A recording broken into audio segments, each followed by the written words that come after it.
I started doing workshops and doing groups where I'm getting up in front of others, like outside of the gym setting, and talking about resilience and perseverance and goal setting and vision and taking action.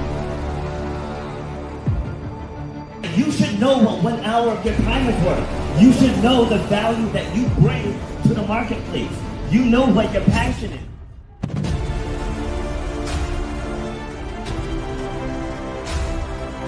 Starts with clarity of vision. If you don't have the clarity of vision, whatever next thing you get, you're not going to see it through because you don't have the clarity of vision. So the point of my pain was being told you will never run or jump again. And all that stuff, I was like, you know what? Like, I want to be able to take this even bigger. If you know why you do what you do, you have to know how to charge for what you do. That's how you're going to change your life, and that's how you're going to leave a legacy for your children and your family. You got to know your worth.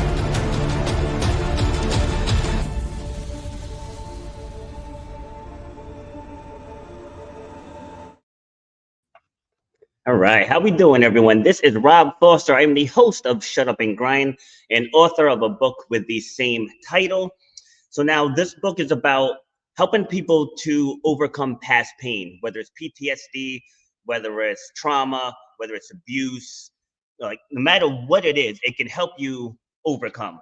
But I wanted to really focus in on veterans because my father, so now I am not a veteran myself, but my father, and I have siblings, aunts, uncles, cousins, friends, lots of people who are veterans. And the male suicide rate amongst veterans is alarmingly high. So this for me isn't about just trying to sell a book. It's about helping people overcome that past pain. So going back to my father, so he was in the Vietnam War and he never wanted to talk about it ever. Like I had to do a report in school and I figured who better to go to than someone who's been there. And he shot it down and he shot it down with the quickness. Like he wanted nothing to do with it. Like my grandfather was in World War II and he sat with me for like 3 hours going over. So, so people process things differently. But now that my father has passed and now that I've learned what he went through, past events become a little more clear now. Like he always acted very weird around big fires, like when my sister Ramona tried to burn down the front yard. Hopefully if she sees that, she'll get a little chuckle out of it. But I wanted this to be something bigger than, as I said, just selling a book or selling a service. It's not about that. Like to see the amount of pain that my father was in just 1 month before he passed, that's why I'm doing this. And that's why I want to target veterans, because especially the men, because men, and especially in my age bracket, like we were raised by the boomers. Like we weren't raised to have emotions. We weren't raised to have feelings. Like we were taught to bottle everything inside. We had to just stand up and be a man, and you took your shots like a man, and you didn't process those emotions. So people who have gone to war and have been through the worst conditions ever and have gotten injured themselves, have lost limbs, have comrades that were taken away, and just had to do unspeakable things that us civilians, we can't even fathom that. And so they bury these feelings inside and they carry them through their entire life. So when my father finally opened up at the VA office, this is about a month before he passed away. I wish I'd never heard what he had to share in that office, but the part that hurts is that he dealt with that for like 6+ decades. And there was no outlet for him where he felt comfortable sharing that story.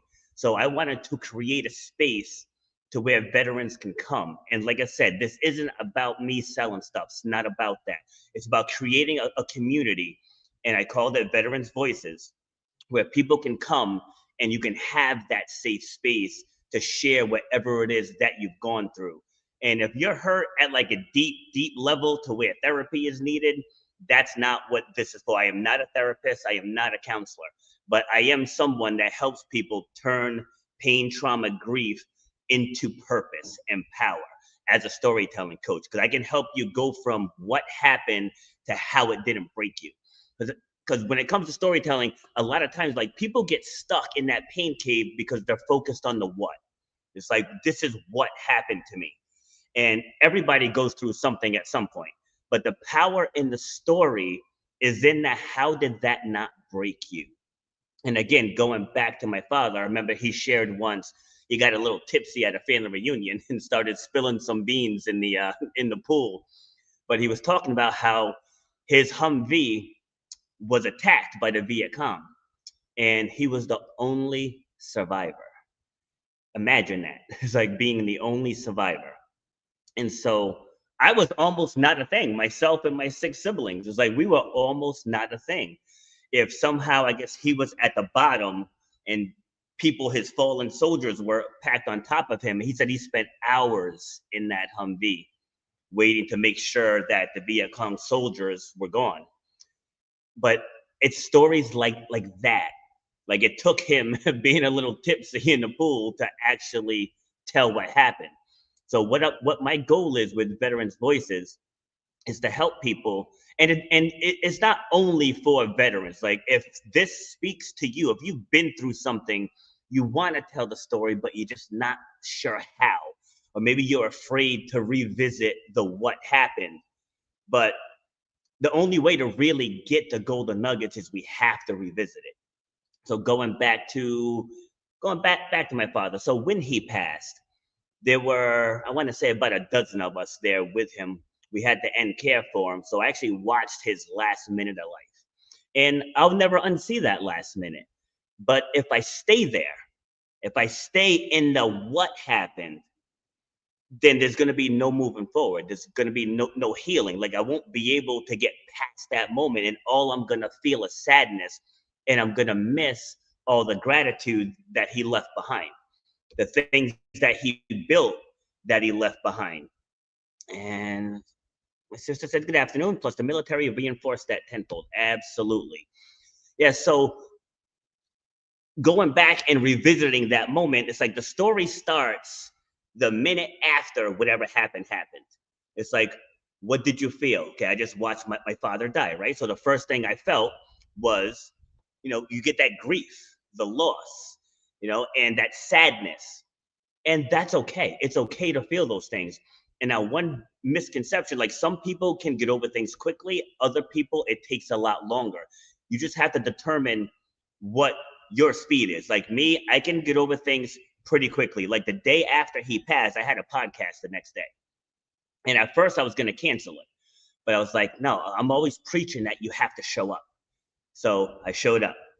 And I probably cried for the first 15 minutes. And my guest booked like 4 months prior. And who would have thought that that episode was going to be about grief? Because her 29-year-old son was murdered. So that was a very, very tearful episode. But in sharing those stories, the more you share, the easier it gets to tell. And the more golden nuggets you find along the way, key takeaways of what you went through physically, emotionally, mentally, spiritually. So the goal of this, as I said, is going to be to help people get to the other side of that pain. So if you experience something horrible, of course, it's very easy to get stuck on the what.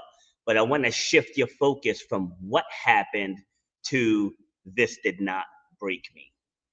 And then we're going to share those stories of how you coped with the first hour after what happened, 24 hours after what happened, 1 week after, 1 month after, and then through today. Because you can't go back and undo what was, right? That's not how life works, right? You can't undo what was, but what you can do is reframe your perspective on what happened. And what did you learn from it? How did you grow from it?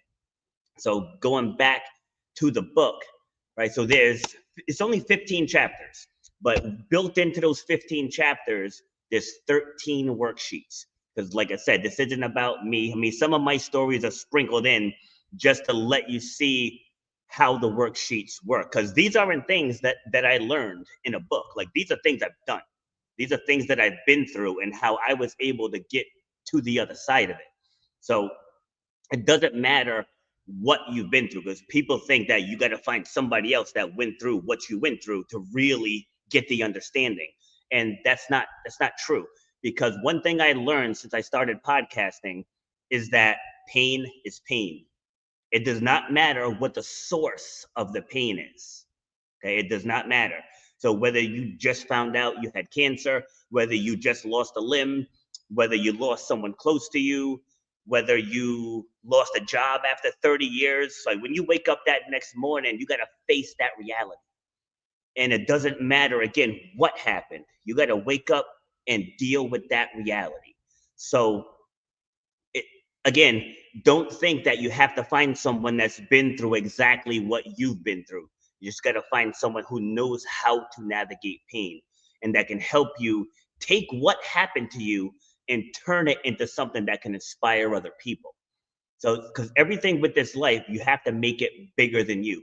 Like, as a fitness coach, when people come in and let's say someone wants to lose 20 pounds, right? I don't make it about the 20 pounds. It's like, why? Why do you want to lose 20 pounds? Why do you want to, I'm sorry, what would that do for you? Who can that benefit? You losing 20 pounds, who else in your circle can benefit from that, right? And I just get layers and layers deep. So it's not just about losing the 20 pounds. So now it's bigger than you because now it can impact somebody else. So let's take it back to trauma and pain and PTSD. So by you, whether it's coming on a platform with me, whether it's you starting your own platform, maybe writing a book, starting a blog, a YouTube channel, and the more that you share your stories, you're going to start connecting to people who are afraid to share theirs. And they're going to lean into you in the things that you're sharing, and that's going to empower them to share their stories. See, so now it's bigger than just what happened to you. And when I first got into podcasting, like everyone else, I'm human, and there's this thing called imposter syndrome, right? So I'm thinking, there's Joe Rogan out there, there's these professional athletes out there, there's celebrities out there. It's like, who's going to listen to me? And then once I started going, and then it started growing, and then it started expanding, and then I started getting guests. Like my show now, I mean, we're into September, I'm booking into June of next year already. And that's just because these messages need to be heard. Like my podcast is about people sharing their stories of overcoming. And who would have thought me from Rhode Island was going to have a podcast that has a reach in almost 85 countries now. And I'm ranked in the top 100, because you got to figure there's tens of thousands of podcasts, and I'm ranked in the top 100 in the self-improvement category. I think in Indonesia, I'm top 5. In Indonesia, I can't even point to where that is on a map, but they're getting my message and the guests that I bring in. Okay, so when you join Veterans Voices, and the link is in the description, so, or you can just search for it on Facebook. Again, it's about community. It's about sharing. It's not going to be about trying to sell anything. It's going to be about bringing people on. It's like maybe I'll do live streams. I'll have people come on and join the live stream and share their stories. And then I might even, coach a little in the group. Like if people want to share, but they're afraid to share. And then I can get on there and I can help you piece the story together. And then again, the more you do it, the easier it's going to get. You're going to become comfortable with it. And then now you have a tool, you have something in your arsenal that you can use. So whether it's someone is going through a tough time and you sharing your story can help them get through it. Right? One story that I've shared, I interviewed this woman, Cassandra. She was on my show as a solo episode, and she was also a member of a panel that I did. She was suffering with systemic lupus, and the doctors basically told her that they've done all they can do. So they're like, hey, good luck. So she started looking into natural remedies, and she got into juicing, and she started doing different combinations. And lo and behold, over time, the symptoms of her systemic lupus started to dissipate. And so a local news, I think she's in Ohio, a local news station had her on as a guest to share her story. And now we're going to fast forward 2 weeks. She gets a random inbox on social media from a woman who was also suffering from systemic lupus. And she said to her, the night that she saw her on the news, she was prepared to end her life because she couldn't take the suffering anymore. So when I tell you that storytelling has the power to change lives, it really does. Like I've had people message me as well, and you never know who is watching you, who needs to hear your words. Like in this age where it's all about how many followers, how many likes, how many shares, I don't care about any of that. I care about who am I impacting. Okay, I could have 20,000 people on this stream and impact no one. So that doesn't mean anything to me. But if I have 5 people on this stream and I can help 3, that's a win, right? That's where my heart is focused. So if any of this resonates with you, please join this group, Veterans Voices. If you know a veteran, if you know someone who has been deployed to war or just a war area, a war zone, they've experienced something that they absolutely do not want to talk about, please at least suggest this group to them. And we're gonna do I'm gonna do what I can to impact as many veterans as humanly possible. So again, it's Veterans Voices. You can just, if you're on Facebook, just go there and you can search for it, or the link is in the description. So thank you for tuning in and come along this journey with me. There's people that need our help. Take care.